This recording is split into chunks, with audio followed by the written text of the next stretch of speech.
Segunda carta de Paulo aos Coríntios, capítulo 4, verso de número 8, diz assim: de todos os lados somos pressionados, mas não desanimados. Ficamos perplexos, mas não desesperados. Somos perseguidos, mas não abandonados. Abatidos, mas não destruídos. Diga comigo, porque somos humanos. De todos os lados somos pressionados, mas não desanimados. Ficamos perplexos, mas não desesperados. Somos perseguidos, mas não abandonados. Abatidos, mas não destruídos. Verso 10 diz: trazemos sempre em nosso corpo o morrer de Jesus, para que a vida de Jesus também seja revelada em nosso corpo. Verso 15 diz assim: tudo isso é para o bem de vocês. Meu Deus. Você sabe por que a teologia de Paulo é uma teologia tão pouco pregada hoje? A teologia de Paulo é uma teologia muito pouco pregada, muito pouco ensinada hoje. Porque, olha o que Paulo diz: tudo isso é para o bem de vocês. Mas como assim? Tudo isso é para o bem de vocês. Aí ele explica: para que a graça que está alcançando um número cada vez maior de pessoas faça que transbordem as ações de graças para a glória de Deus. Verso 16 diz: por isso não desanimamos, embora exteriormente estejamos a desgastar-nos. Minha vontade, meu desejo agora é de estar deitado na minha cama. Mas olha o que Paulo diz: por isso não desanimamos, embora exteriormente estejamos a desgastar-nos, interiormente estamos sendo renovados dia após dia. Verso 17 diz: pois os nossos sofrimentos leves e momentâneos estão produzindo para nós uma glória eterna, que pesa mais do que todos eles. Paulo está ensinando a igreja de Corinto sobre a necessidade de entender a realidade, de entender a circunstância e o momento que a igreja de Corinto está vivendo. A igreja de Corinto é uma igreja que deu muito trabalho para Paulo. É só você ler as duas cartas e você não precisa de explicação melhor do que as duas cartas de Paulo aos Coríntios. Diga-se de passagem, os historiadores dizem que não foram apenas duas cartas escritas aos Coríntios, mas 4. 2 delas foram perdidas. E a única igreja que recebe 4 cartas de Paulo é Corinto.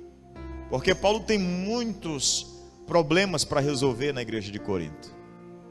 São detalhes esses que são motivos de discórdia, motivos de brigas, motivos de dissensões e motivos de formações de facções dentro da igreja de Corinto. A igreja de Corinto discute por tudo. A igreja de Corinto discute por quem usa véu e quem não usa. Se a mulher pode ou não falar no culto.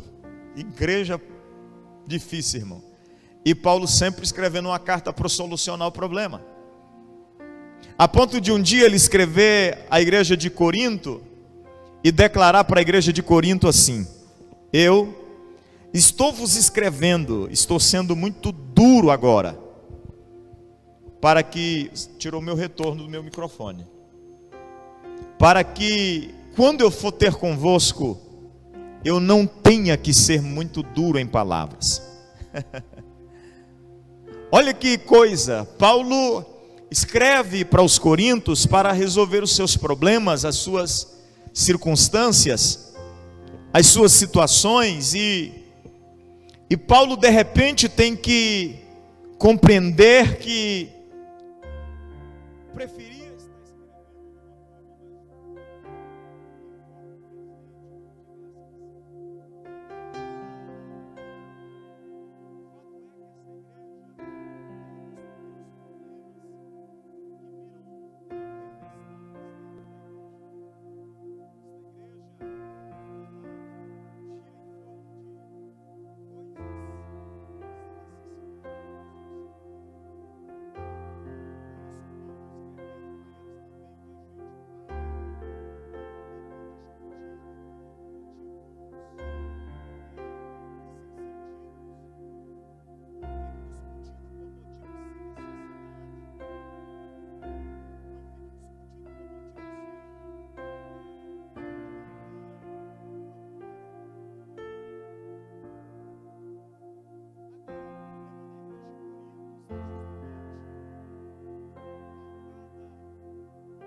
excelência, ou por causa das suas atribuições ministeriais.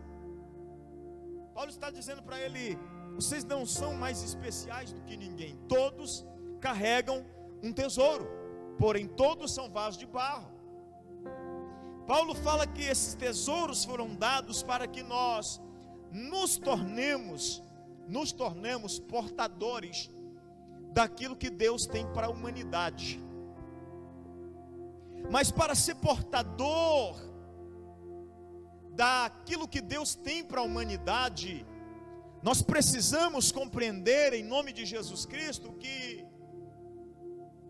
nós vamos passar por alguns desafios.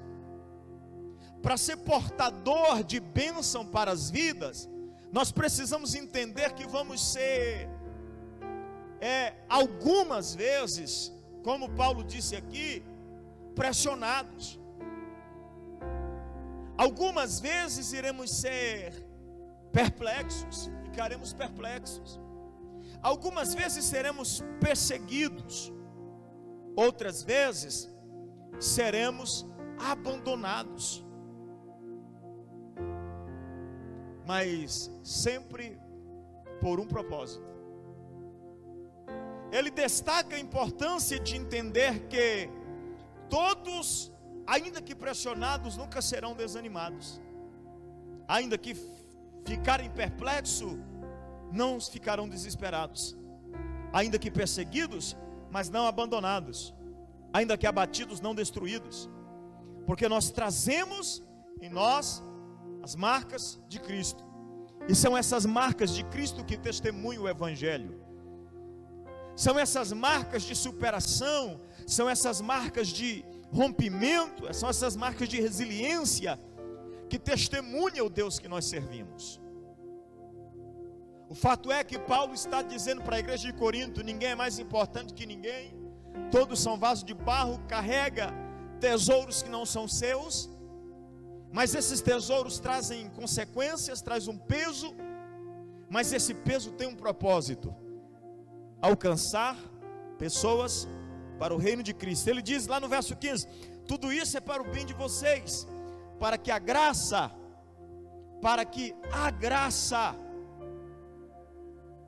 meu Deus, que está alcançando um número cada vez maior de pessoas, faça que transbordem as ações de graça para a glória de Deus.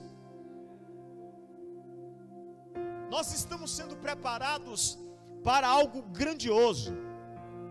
Eu tenho batido muito em cima dessa tecla. Eu terminei ontem à noite pregando e eu disse: esse ciclo que você está rompendo agora está te levando para um ciclo de coisas extraordinárias.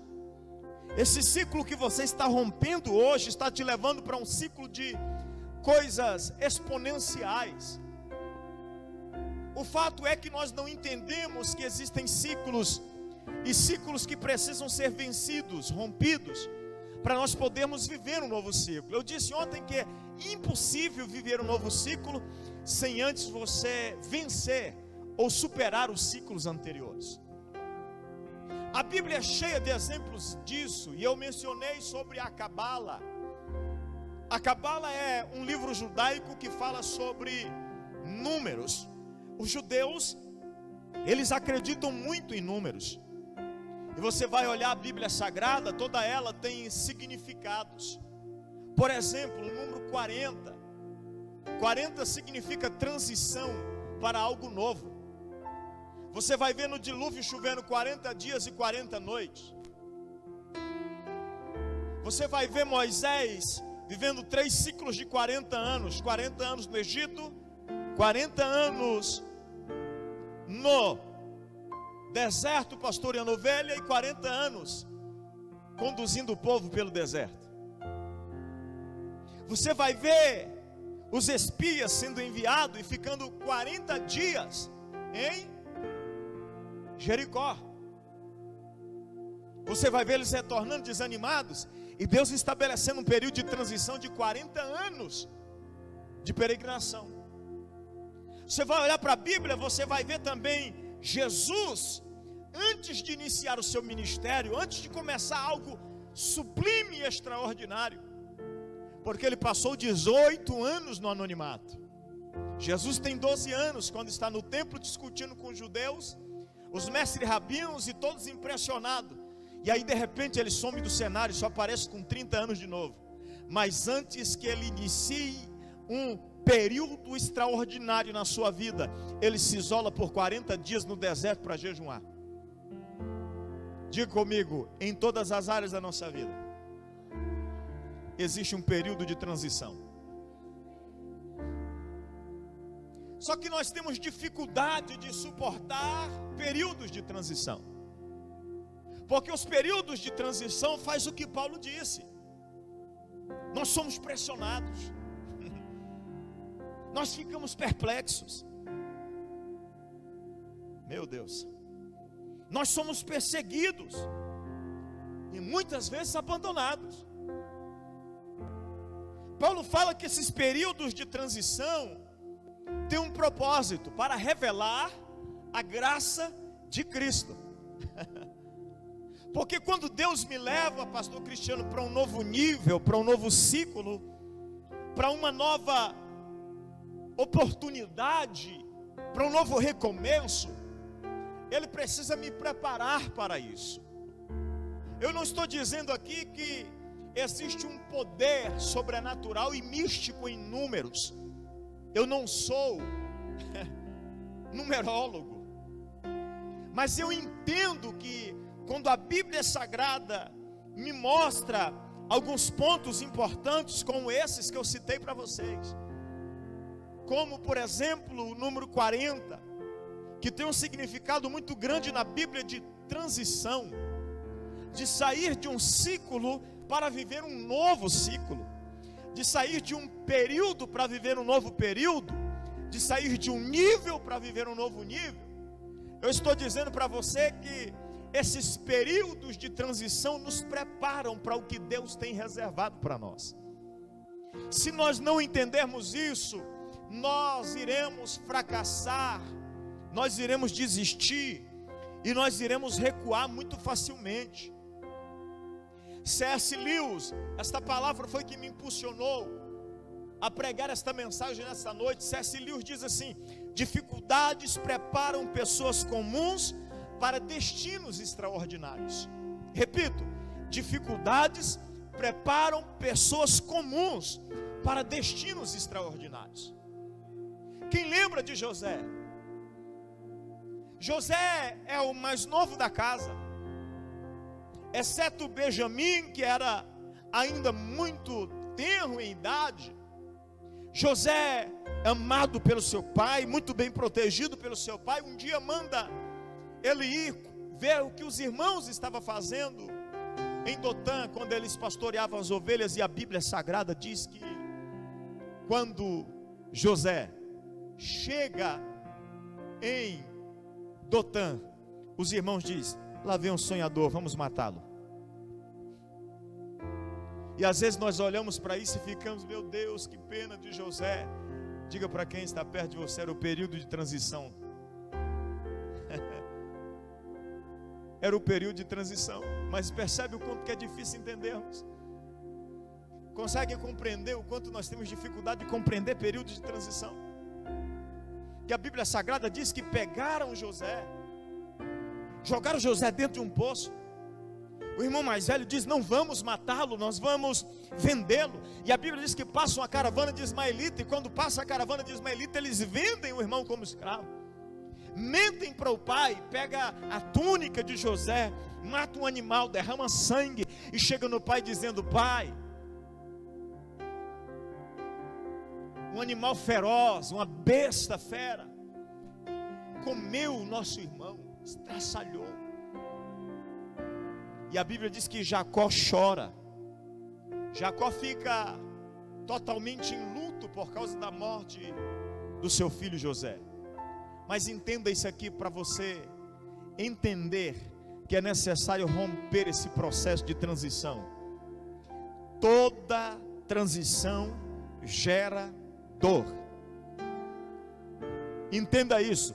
Toda transição gera dor. Você acha que Paulo está falando do que aqui? De todos os lados somos pressionados, mas não somos desanimados. De todos os lados ficamos perplexos, mas não desesperados. Somos perseguidos, mas não abandonados. Abatidos, mas não destruídos. Trazemos sempre em nosso corpo o morrer de Jesus, para que a vida de Jesus também seja revelada em nosso corpo.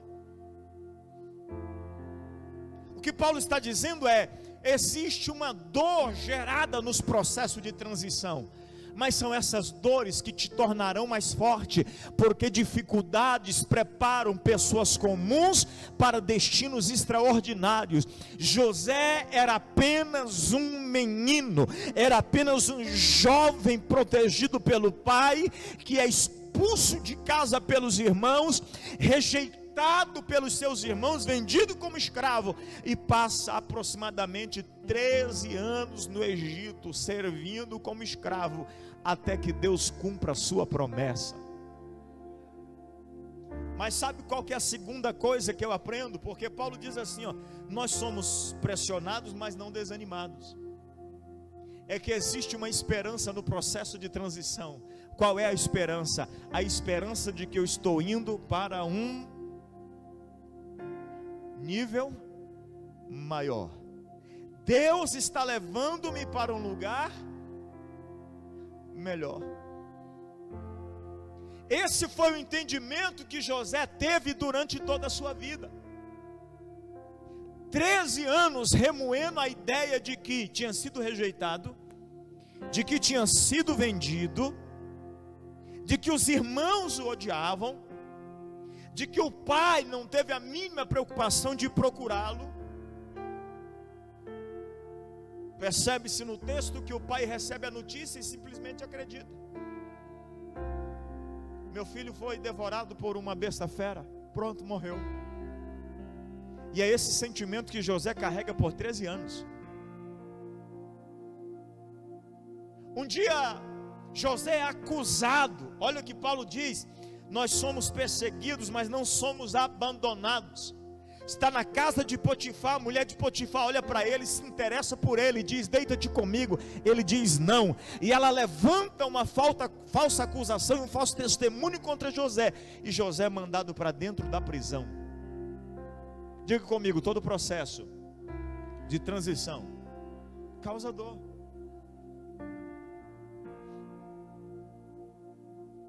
Imagina José dentro da prisão e dizendo: cara, estou aqui sem merecer, não carrego culpa alguma e continuo preso. Pior é o que vem depois. O padeiro e o copeiro é preso, e um dia eles levantam e os dois sonharam. José revela os sonhos dos dois, e a Bíblia Sagrada diz que, segundo o que José havia interpretado, acontece posteriormente. Antes do copeiro retornar para o palácio de Faraó, José diz assim: lembra de mim quando estiver na presença de Faraó. Ou seja, interceda por mim. Não se esqueça de que eu estou aqui inocentemente. E a Bíblia diz que passou-se 2 anos. Diga comigo: 2 anos. E o coitado do José continua lá. Será por que nós temos tanta dificuldade de romper com o período de transição? É porque o que Paulo nos ensina, nós não temos esse entendimento. Quer ver? Somos pressionados, mas não desanimados. Ficamos perplexos, mas não desesperados. Somos perseguidos, mas não abandonados. A mulher de Faraó, de Potifar, persegue José. José é preso. José revela os sonhos dos homens e mesmo assim ele continua lá mais 2 anos. Mas ele está dizendo: eu sei quem está comigo nesse processo. Eu sei quem fez a promessa para a minha vida. Eu sei quem me deu os sonhos que eu tive há quase 13 anos atrás. Eu sei quem foi que me deu o sonho daquela noite, quando os feixes dos meus irmãos se levantavam perto dos meus e se prostravam. Eu sei quem me deu o sonho naquela madrugada em que as estrelas, a lua e o sol se curvavam diante da minha estrela. Ele está dizendo: eu estou aqui perseguido, mas não estou abandonado. Ele estava dizendo: eu estou entendendo o processo. Deus está me preparando. Deus está me preparando para algo maior. Deus está me levando para algo mais extraordinário. Deus está me levando para algo mais grandioso. O problema é que, ao invés de nós murmurarmos diante das circunstâncias difíceis, nós deveríamos entender o que C.S. Lewis está dizendo. Dificuldades preparam pessoas comuns para destinos extraordinários. Deus está me forjando, Deus está me fortalecendo. Um dia alguém perguntou para mim: pastor, como é que o senhor suporta? Eu disse: eu fui forjado da maneira mais difícil possível. Hoje nada mais me atinge. Por quê? Porque eu entendo para o que Deus me chamou, como Deus me fortaleceu durante as crises. Deus está te preparando, Deus está te forjando, Deus está te treinando, porque aquilo que você vai viver, aquilo que você vai alcançar, aonde Deus vai te colocar, o posicionamento que Deus vai te colocar, exige de você um amadurecimento. E são esses processos de transição que nos amadurecem.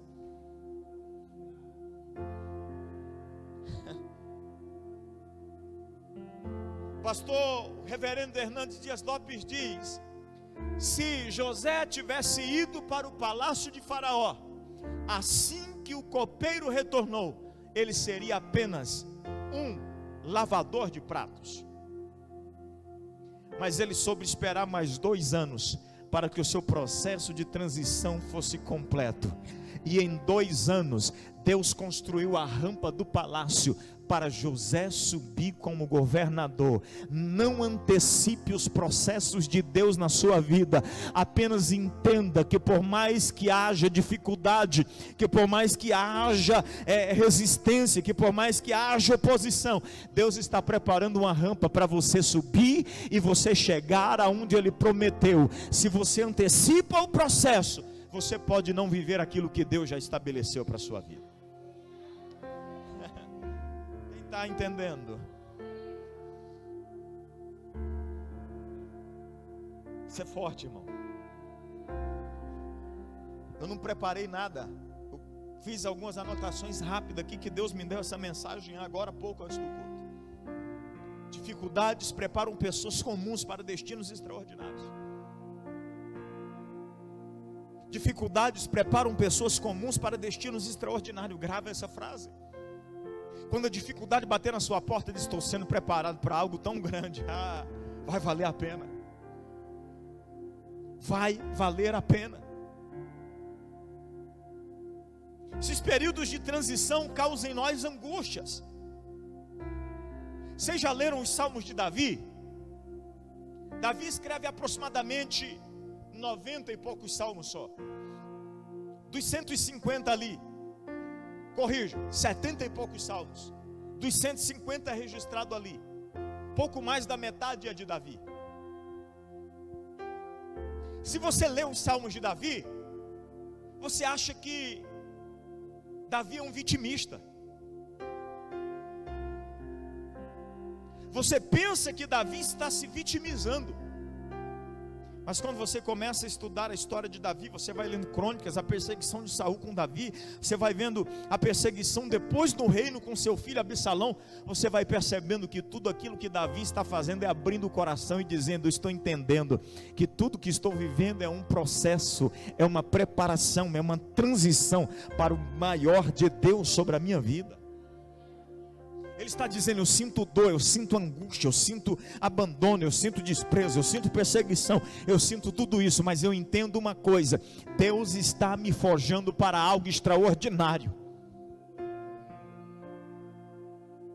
Davi está na casa de seu pai, quando Samuel é impulsionado por Deus aí ungir um rei para Israel para suceder Saul. E a Bíblia Sagrada diz que quando Davi chega, quando Samuel chega na casa de Jessé, tem 7 irmãos, e eu falei isso aqui há poucos dias. 7 irmãos fazendo nada. Passa os 7, Deus diz: eu rejeito os 7. Aí Samuel pergunta: tem mais alguém? Ele diz: ainda tem um menor, mas está no campo pastoreando ovelha. Manda chamá-lo. Não iremos sentar à mesa enquanto ele não chegar. Não iremos sentar ao redor da mesa enquanto ele não retorna. E a Bíblia diz que lá vem Davi, um menino ainda, sendo preparado e forjado por Deus para algo extraordinário, o maior rei da história. Até hoje, se você falar com um judeu sobre Davi, primeiro eles prestam reverência ao nome, para depois falar sobre o nome Davi. Davi foi o maior rei da história na cultura judaica. Mas entenda isso aqui: o menino tem 17 anos de idade, entre 15 e 17 anos. O profeta, na frente de todos os irmãos, faz isso aqui, ó. Derrama azeite sobre a cabeça dele. Sabe o que era o ato de derramar azeite? Consagração. Estava sendo consagrado agora e separado para ser rei de Israel. Talvez se fosse qualquer um de nós, nos encheríamos de orgulho. Dimos agora, rei de Israel já tem unção, meu irmão. Quem veio aqui foi o Samuel. Quem é que derramou azeite sobre a minha cabeça? Foi Samuel. Agora ninguém mais me segura. Mas a Bíblia Sagrada diz que Davi retorna para o pasto, para pastorear ovelhas. Sabe por quê? Porque Davi entende que toda oportunidade de Deus é um momento de preparação para o extraordinário de Deus. Ele está dizendo: no deserto, pastoreando ovelha, eu vou aprender. Quando Saul manda chamar Davi para ir ser seu pajem de arma, ele diz: lá no palácio eu vou aprender como é que funciona lá dentro. Quando Davi vai levar comida para os seus irmãos, e a Bíblia Sagrada diz que quando Davi chega lá no campo de batalha, a Bíblia Sagrada diz que ele está num desafio, Golias está num desafio com os homens de Israel 40 dias. Cedo e à tarde, 80 vezes o povo de Israel sendo insultado. Davi chega e diz: negativo, o meu Deus não vai ser insultado não. O Deus de Israel não pode ser insultado por um incircunciso filisteu como esse. E a Bíblia Sagrada diz que quando Davi entra para o campo de batalha, o seu período de preparação no campo, pastoreando ovelha, não foi em vão. Diga comigo assim: nada daquilo que está acontecendo vai ser em vão.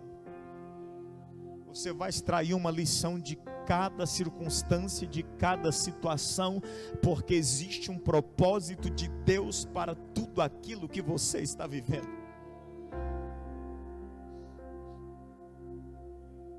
Davi vai para a caverna de Adulão, fugindo de Saul, porque Saul está irado. Mas olha o que as mulheres fizeram.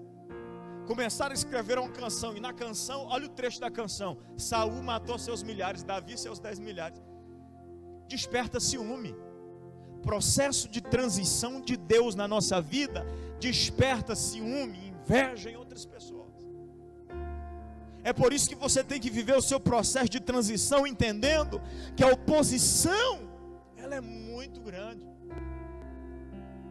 Aí se você se abrir com qualquer um, contar suas dores. Ontem eu terminei de aconselhar um casal depois do culto, e eu disse para eles assim: posso te dar?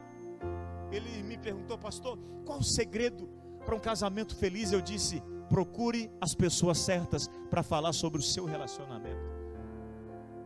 Quer um segredo? Procure as pessoas certas para falar sobre o seu relacionamento.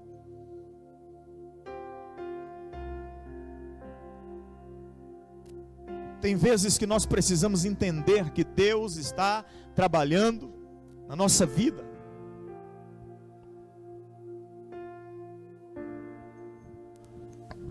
Que Deus está se movendo na nossa vida. Que Deus está trabalhando nas circunstâncias para que nós vivamos o extraordinário. São situações, pastora Cleonice, que o próprio Deus permite. Aí nós ficamos como Jó: por que o Senhor deixou fazer?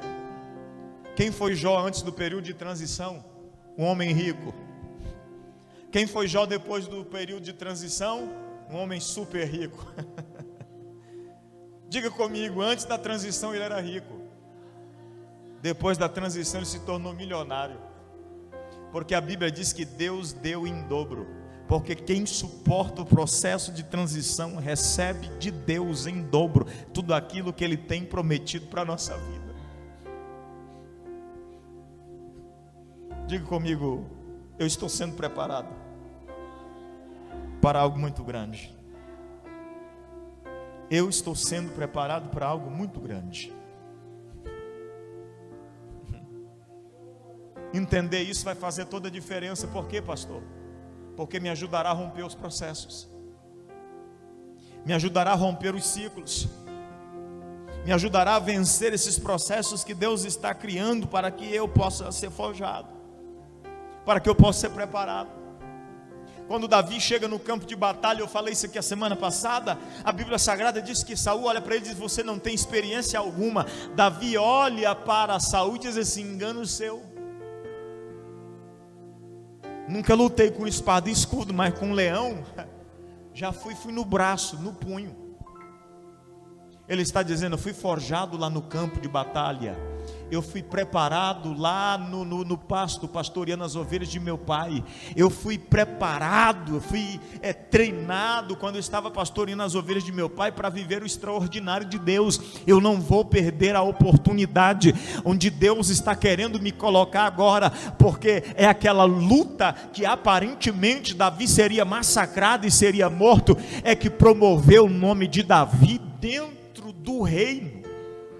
Tem guerras que você está vivendo hoje, que você está passando agora, que serão as guerras que irão promover o seu nome no reino de Deus. São essas lutas que irão promover aquilo que Deus está fazendo na sua vida.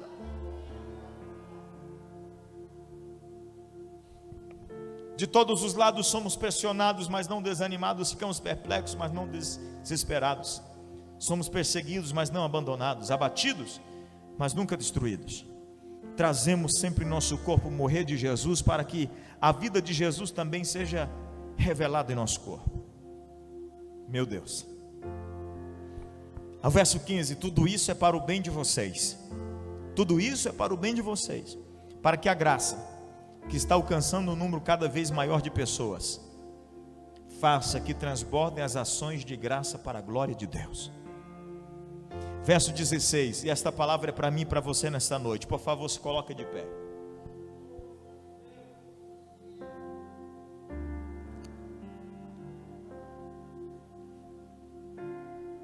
Meu Deus. Por isso não desanimemos. Diga comigo: eu não vou desistir. Diga com convicção: eu não vou desistir. Deixa eu te dar uma notícia: todo período de transição aparecem propostas aparentemente boas para te tirar do propósito. Lembra que eu terminei falando sobre o ciclo de 40 dias com Jesus? Jesus está para começar algo tão grande que vai mudar a história da humanidade. Diga comigo: existe um antes e um depois de Jesus. A história foi dividida em duas, mas para que isso aconteça, Jesus tem um período de transição chamado deserto. Diga comigo: deserto. Só que no deserto, 3 propostas são feitas para Jesus. Quem lembra da primeira? Ajude aí, irmãos. Se não lembrar, vai lá em Mateus capítulo 4. Quais são as 3 propostas que Jesus recebe? Qual foi a primeira? Não és o Filho de Deus? Transforma essa pedra. Transforma essa pedra.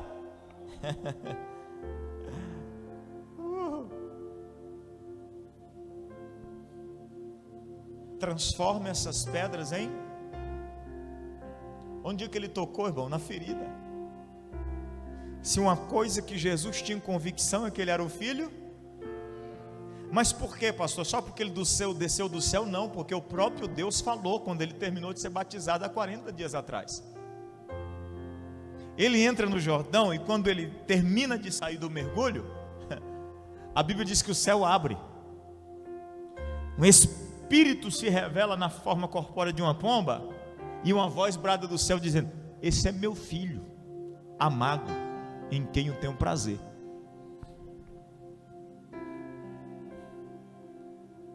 Muitas vezes o inimigo vai tocar justamente nisso, naquilo que nós temos certeza. Quem está me entendendo? Será que eu ainda tenho um chamado? Será que Deus mesmo vai cumprir tudo aquilo? Será que foi Deus que me chamou? Será que Deus vai me capacitar? Eu tenho tantas limitações.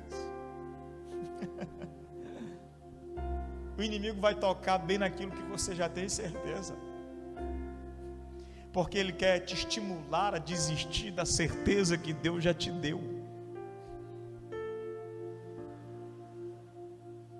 Tu és o filho de Deus. Que coisa, irmãos. Todo mundo sabia. Imagina, pastor Cristiano, um batismo num rio, onde centenas, milhares de pessoas vinham ser batizadas por João. Chega Jesus para ser batizado e todo mundo vê uma voz falando dos céus: esse é meu filho amado. Essa notícia já tinha corrido toda a Galileia. O que Satanás está fazendo é tentando fazer com que Jesus desacredite daquilo que ele já tem certeza.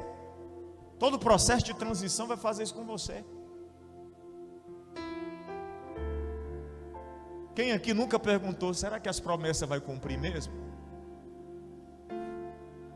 Talvez você seja mais crente que eu, mas eu já me perguntei já. Será que Deus vai fazer mesmo tudo que Ele falou?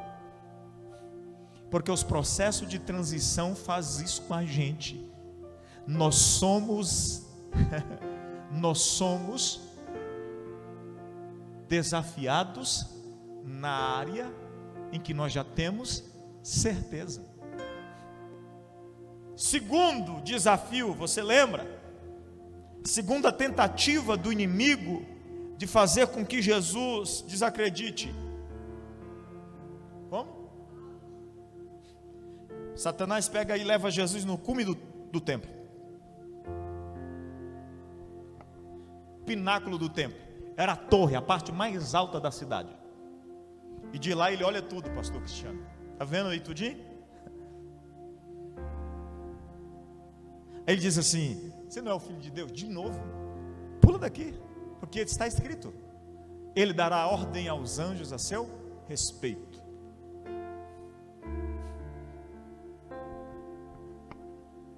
A segunda forma do inimigo tentar nos fazer desistir durante esse processo de transição é nos colocando contra a própria palavra. Diga assim: contra a própria palavra. Só se você for mais crente do que eu. Mas eu já tive um momento de dizer: será, gente? De ler, pastor, que ele me dizer: meu Deus, mas será que? Mas se Deus está falando aqui, tem que acontecer. Mas aí você está naquele momento de angústia, de dor mesmo, você pergunta de novo: mas você vai fazer igual o Jó? Ah, se Deus fosse homem e descesse aqui, nós íamos conversar igual o homem, e eu ia colocar um juiz entre nós dois, para decidir quem de nós estava errado. Porque muitas vezes, no processo de transição, o inimigo vai nos colocar contra, preste atenção, a própria palavra de Deus. Quem está me entendendo? Eu vou terminar. Só que eu preciso passar essa revelação aqui que Deus está me passando agora. Terceiro, qual foi a terceira? Se você se prostrar diante de mim e me adorar, lembra aquilo que eu te mostrei lá em cima do pináculo do templo? Tudo. Te dou tudo.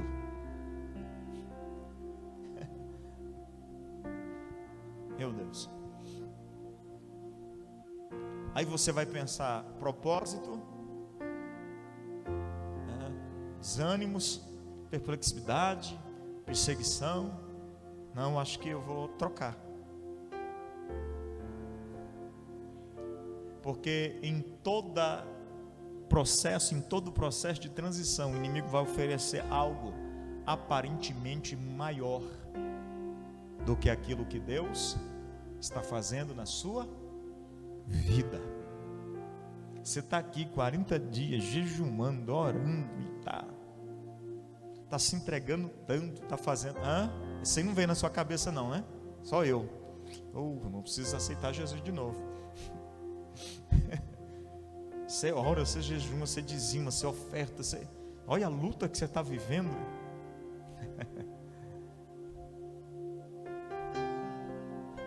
Essa é a tentativa do inimigo de tentar parar você, sabe por quê? Porque ele sabe que depois que você entrar no próximo ciclo, ninguém te para. Depois que você entrar na próxima fase, ninguém te segura. Depois que você entrar no próximo nível que Deus projetou para você, ninguém mais te para. É isso que ele está tentando fazer com Jesus. Ele sabe que ninguém vai parar Jesus, que Jesus vai andar na terra e vai curar cego, que Jesus vai andar na terra e vai ver aleijado andar, que Jesus vai andar na terra e vai ter surdo ouvindo, vai ter mudo falando, vai ter pessoas aceitando, vai ter pessoas se reconciliando, vai ter pessoas se entregando diante da presença dele, vai ter pessoas mudando a sua maneira de pensar. Vai ter alguns pescadores que não acreditavam em mais nada além da sua profissão, que vão se tornar homens que protagonizarão uma grande história. Então é por isso que o inimigo está tentando te parar. É por isso que ele vai lutar com tanta força para tentar impedir aquilo que Deus tem para a sua vida. Porque ele já sabe o que Deus vai fazer. Ele já sabe o que Deus vai fazer com você. Isso causa espanto nele. Jesus ia mudar a história. Antes de Jesus ia ter uma era, depois de Jesus ia ter outra. E Satanás está pensando: eu já fui o anjo de luz, eu já fui o mais belo de todos, as canções saíam de mim, agora vem o Filho de Deus aqui para mudar a história da humanidade. O que é isso? É por isso que ele luta com tanta força para se opor àquilo que Deus tem estabelecido sobre a nossa vida. Tudo isso é para o bem de vocês, para que a graça que está alcançando um número cada vez maior de pessoas faça que transborde ações de graça para a glória de Deus. Por isso não desanimamos, embora exteriormente estejamos a desgastar-nos, o cansaço quer nos parar, as lutas quer nos fazer desistir. Tem hora que as enfermidades dizem: você não vai conseguir chegar na promessa. Mas preste atenção o que Paulo diz aqui em nome de Jesus Cristo: ainda que estejamos a nos desgastar exteriormente, interiormente estamos sendo renovados dia após dia. Pois os nossos sofrimentos leves e momentâneos estão produzindo para nós uma glória eterna, que pesa mais do que todos eles. Eu quero orar com você agora. Eu quero orar com você, porque é você que vai fazer essa oração por si mesmo agora. Você vai colocar a mão sobre o seu coração assim. Aí em casa onde você está, faça isso por favor, porque Deus está falando com alguém. Deus está falando com alguém aí em casa. Deus está mandando dizer que esse processo, Deus está mandando dizer que essa transição, por mais que espante, por mais que te deixe perplexo é ficar espantado, tem um propósito. Deus está te levando para o próximo nível. Deus está te levando para o próximo nível.